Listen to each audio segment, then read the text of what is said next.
2020. In a cold corporate announcement, GM declared they were killing the Holden brand entirely. The impact was immediate and... Damn, bro. Chills hit my spine, brother. Hey guys, welcome back to the channel where we're checking out a video titled The Depressing Death of Holden and Aussie Manufacturing. That sucks. I'm not gonna even hesitate to say it. It sucks because I think Holden was pretty amazing. I don't know Holden like that. Obviously, I'm not the oldest guy in the book. But as I grow older, my aim is to learn more about the past and, well, the current, I guess, because obviously, right? But I've seen the Holden cars and I've been amazed. Great designs, seems to be very good quality. Australians loved it. I just cannot understand how it just perished like that. And I think a lot of Australians are actually quite frustrated or infuriated, just not pleased with the fact that this brand is no longer as powerful or exists at all. You know, so we're gonna be checking out this video right now. It was a recommended video. I do not remember who recommended this video, but you do know who you are. So please, you can let me know in the comment section down below that you recommended this video. Thank you for watching, guys. Please do like and subscribe. Link for the original video will be in the description. The original channel is Infinite LTD. So yeah, you guys can go check out the original YouTube channel as well. And yeah, thank you for watching this video. Without further ado, man, let's check it out. Picture this. It's a scorching summer afternoon in the Aussie suburbs. The air is thick with the smell of sizzling sausages on the barbie, the distant roar of a lawnmower, and the faint sound of cricket commentary drifting from a radio. And what's sitting proudly in the driveway, baking in the sun? A Holden. Maybe it's a dusty Kingswood wagon loaded up for a family trip. Maybe it's a gleaming Monaro, its V8 engine rumbling with quiet promise. Or maybe it's the family Commodore, the workhorse that's seen more school runs, grocery trips, and holiday drives than anyone can count. For nearly 70 years, that image was the wallpaper of Australian life. Holden became a powerful symbol of what Australia could build with its own two hands. You drove a Holden because it felt like home on wheels, a piece of the nation's soul you could own. The brand was stitched into the fabric of our identity, as fundamental as the footy, meat pies, and kangaroos. The death of Holden, therefore, tore a hole in the heart of the nation. Its closure marked the end of an era and exposed the quiet, creeping collapse of Australian manufacturing as a whole. It's a chronicle of economic theories, political blunders, and global forces that dismantled an entire industry brick by brick until nothing was left but memories and a handful of classic cars in museums. To understand how Australia went from building its own future to importing nearly everything, you need to understand the rise and the heartbreaking fall of the once mighty Holden. To find the roots of this Australian icon, you have to go way back, long before cars even existed. The year is 1856 in Adelaide, South Australia. A 21-year-old English immigrant named James Alexander Holden sets up a business, Holden and Frost, a saddlery and leather goods company. For decades, they were masters of horsepower of the original kind, building the saddles and harnesses that powered the Australian colony. As the world changed though, so did Holden. When the first noisy, spluttering automobiles arrived, the company saw the future. They pivoted from saddles to upholstery, then to repairing car bodies.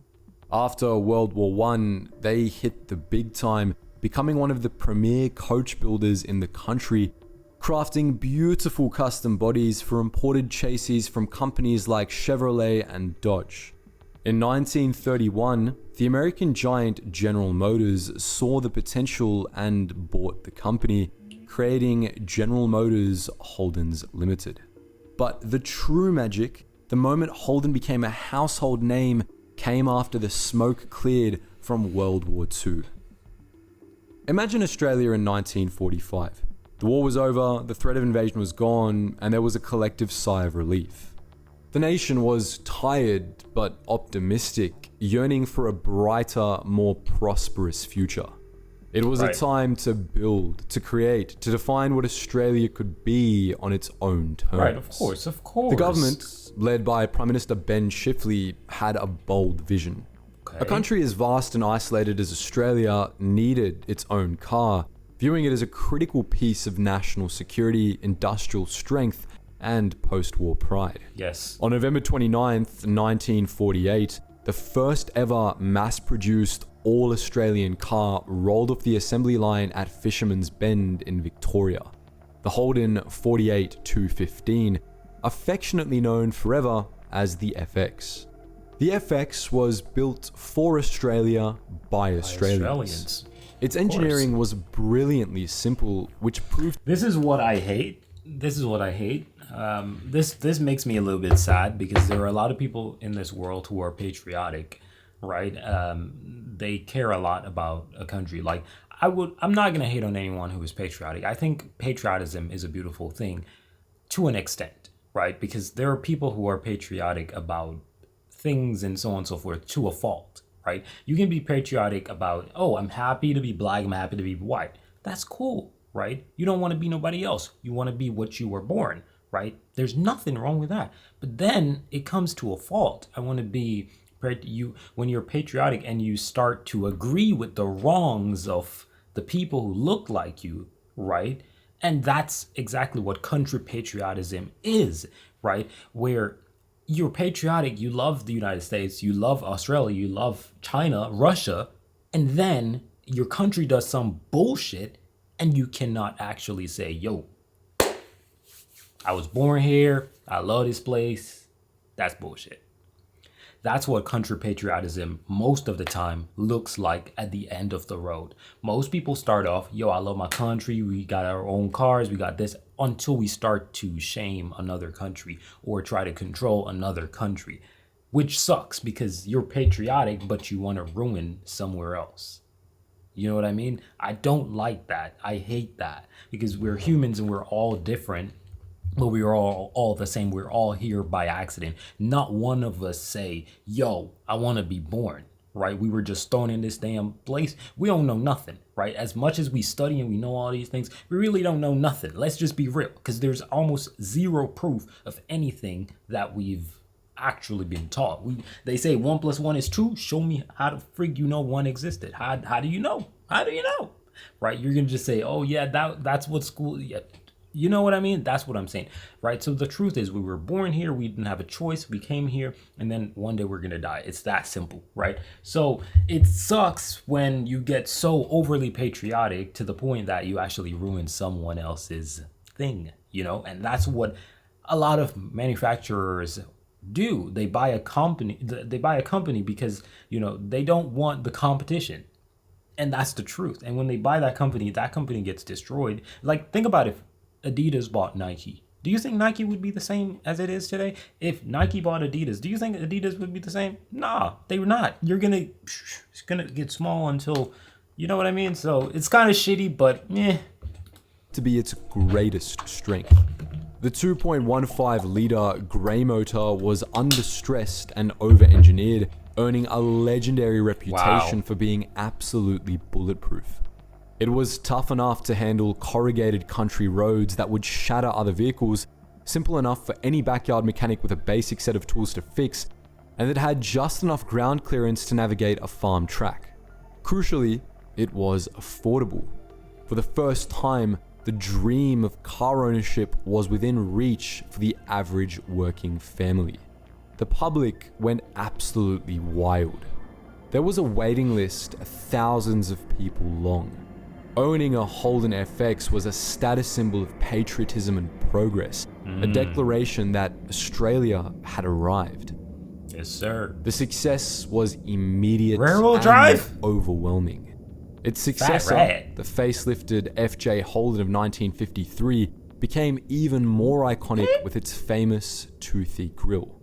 The FJ truly became the face of 1950s Australia, a rolling emblem of optimism and prosperity. Yes, sir. For much of the 50s and 60s, Holden dominated the sales charts, with 1 in every 2 cars sold in Australia bearing its badge. The decades that followed were a golden age. Holden's designers and engineers were crafting legends that perfectly captured the spirit of the times. There was the Holden Ute, a uniquely Australian invention. Part car, part truck, the coupe utility was the ultimate work and play vehicle. It could haul hail bays on the farm during the week and then get cleaned up to take the family to church on Sunday. Yes, sir. For generations of farmers and tradies, the Holden Ute was an essential and beloved part of their identity. The Holden Kingswood, launched in 1968, became the quintessential Australian family car. It was the chariot for 1 million family road trips, the car you learned to drive in, the car that took you to the beach, the car that was always there. It was so deeply embedded in our culture that comedian Paul Hogan's catchphrase, "Get out of the Kingswood," became a national inside joke. Really? Holden also had a wild side. In that same year, 1968, they unleashed the Monaro, a sleek, two-door muscle car that was pure sex appeal on wheels. The Monaro was Australia's answer to the Ford Mustang and became an instant classic, winning the legendary Bathurst 500 endurance race in its very first year. Then, in the 70s, Holden tapped into the youth culture with one of its most controversial and beloved vehicles of all time, the Holden Sandman. Sandman? It was a panel van marketed as a lifestyle accessory. With a mattress in the back, custom decals on the side, and a V8 up front, the Sandman became the official vehicle of Sun. Nah, this is nice. Hold on, get the caption off. I don't even know why it's there. We speak the same language. Dude, this is nice. Wow, this is a beauty. Wow, okay. Man, okay. Damn, okay. Surf and freedom. Nicknamed the Shag and Wagon and the Sin Bin, it was a rolling symbol of rebellion and youthful exuberance that sent parents into a moral panic. This cultural dominance was powered by a massive industrial engine. At its peak, Holden directly employed tens of thousands of people in sprawling factories in Elizabeth, South Australia, and Fisherman's Bend, Victoria. For thousands, working at Holden was a lifelong career. It was a place where generations of the same family worked side by side. These were good, secure, unionized jobs that built Australia's middle class, paying for mortgages, putting kids through school, and powering local economies.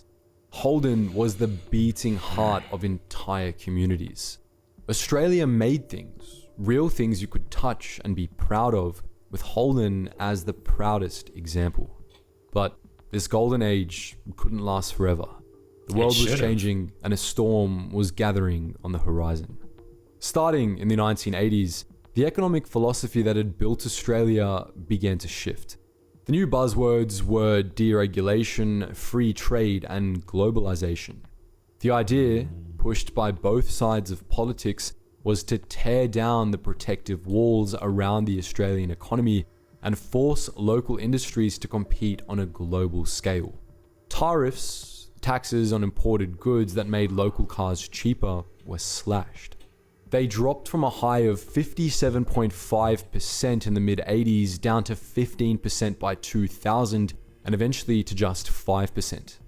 Damn. Suddenly, Holden was in a street fight with the entire world. That's a little bit shitty though, because I ain't gonna hold you. Like, I'm pretty sure that places like Japan, China, do not do that. And I'm pretty sure that in the United States, German vehicles or European vehicles are not comparable in price. I'm not sure because I've never evaluated it, but I don't think it is. And I've always heard how cheap cars are in China, definitely, right? Compared to when they're in Europe, right? Because they tax the hell out of them, right? So that they're about at the same price as the normal price in Europe. So I don't know, man. It's a little bit, I don't know. This wave came from Japan. Small, incredibly reliable, and fuel-efficient cars from Toyota flooded the market just as the 1970s oil crisis made Aussies think twice about their big, thirsty V8s. Then came the Koreans in the 90s, with Hyundai and Kia offering incredible value for money. Finally, a free trade agreement with Thailand in the 2000s opened the floodgates for a tsunami of cheap Thai-built utes and SUVs. Holden was now competing against factories in countries with far lower wages and massive economies of scale. It was a fight with one hand tied behind its back. The government solution was a complex scheme called the Button Car Plan, named after Senator John Button. It aimed to make the local industry more efficient by reducing the number of models being built and encouraging car makers to share parts and platforms. This led to one of the weirdest periods in Australian car history, the era of badge engineering. Suddenly, a Holden dealership was selling a Holden Nova, which was a rebadged Toyota Corolla, while the Holden Apollo was a Toyota Camry. This might have made sense on an economist's spreadsheet, but it confused customers and diluted the very thing that made Holden special. But despite the mounting pressures, Holden wasn't going down without a fight. In the early... I cannot lie, I'm depressed, dog. Just listening to this made me depressed. Shout out to my boy, I don't remember what the name of the channel is, but you guys, there's a link in the description. You guys can go check it out. But this is making me absolutely depressed, man. Like, damn. Holden just seems so powerful and just like, it's not like it's ass meat, bro. Like, what I'm trying to say is, if the company was actually failing because it just sucked, right? That's okay. But when regulations actually start to kick your ass, dude, that's just something else, buddy. 2000s, they made one last monumental gamble. They invested over $1 billion to design and engineer an entirely new car from the ground up, right here in Australia. Okay. The result was the 2006 VE Commodore, and it was magnificent. The VE was a world-class vehicle. It looked incredible, it drove beautifully, and it was praised by critics around the globe. It was so good that it was exported to the United States as the Pontiac G8, and later the Chevrolet SS, becoming a cult classic. I know those. Hold on. Wait. Let me stop. Pontiac SS.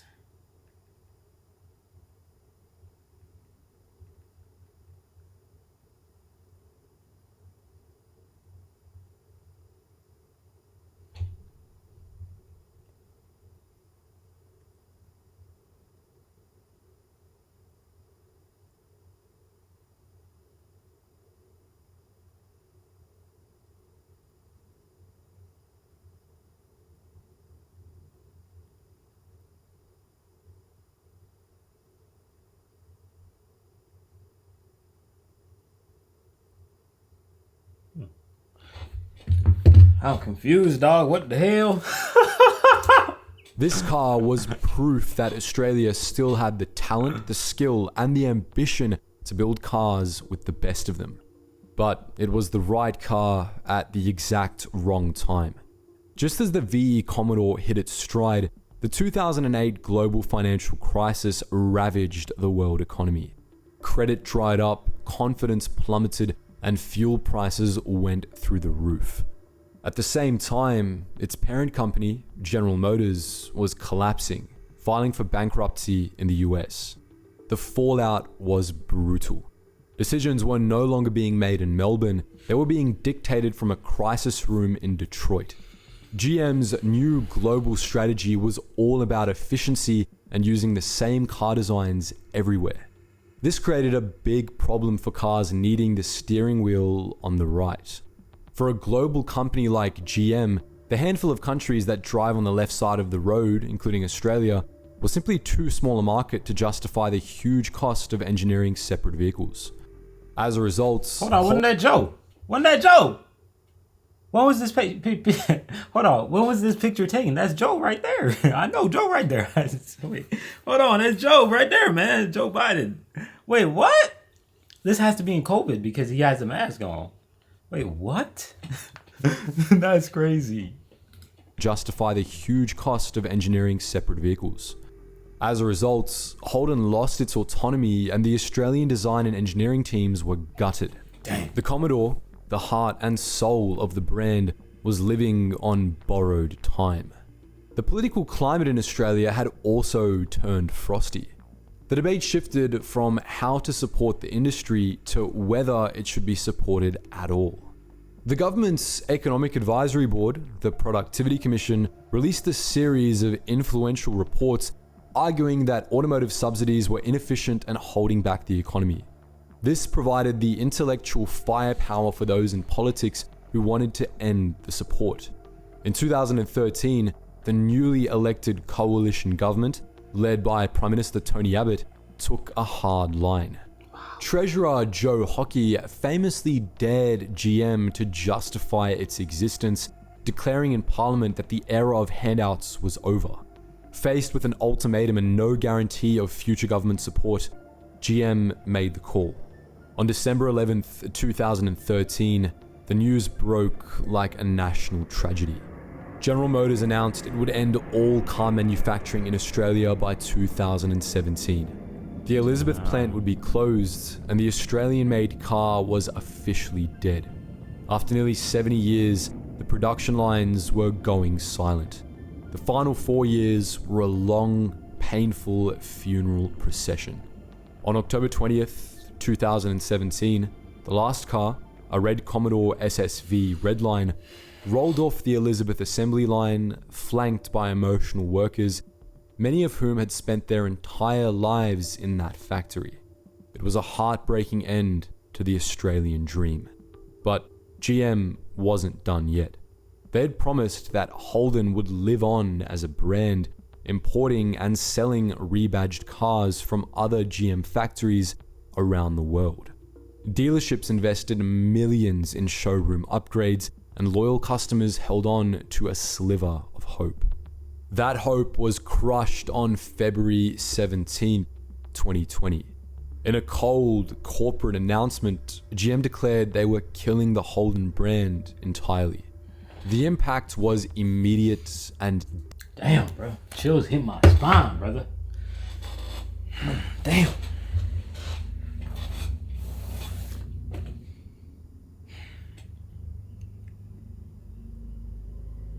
That shit ain't right, bro. I be like dropping a tear or two for these folks, bro. Like, I'm disappointed, dude. You know, like, I'm so disappointed, bro. Like, if Holden had actually stayed with its original owners, fully Australian, I'm telling you, the company would still be running today. Because when hard times hit, first thing you're going to cancel is something that you adopted. If you got 2 kids and you adopt 1, you got 3 kids now, time gets harder, you're not going to give up your 2 kids. You're going to give up the one that you adopted. You know what I mean? It's tough to say, but it's the truth. You know, shit sucks, bro. It's not like they made ass cars, bro. That's what I'm saying. It's not like they were trash, bro. Gosh, man. Devastating. The closure of Holden vaporized thousands of direct and indirect jobs. Entire supply chains that had been built over generations collapsed overnight. Highly skilled toolmakers, engineers, and manufacturing specialists were left scrambling for work. For communities like Elizabeth, it was an economic apocalypse.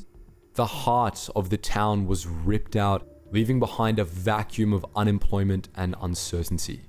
The promise from politicians was that a new, agile, tech-focused economy would rise from the ashes. We were told the displaced workers would be retrained for the jobs of the future. For many, that promise rang hollow.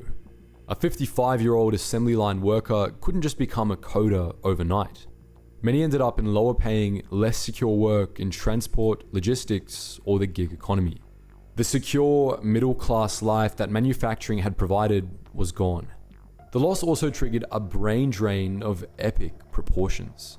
Australia's automotive designers and engineers were among the best in the world. experts in their Obviously. craft would hone their skills at Holden. With the industry gone, they had a choice: change careers or leave the country. Many of the brightest minds were forced to move to Detroit, Europe, or Asia to continue their work, taking their priceless knowledge and experience with them. Australia lost a whole generation of industrial capability.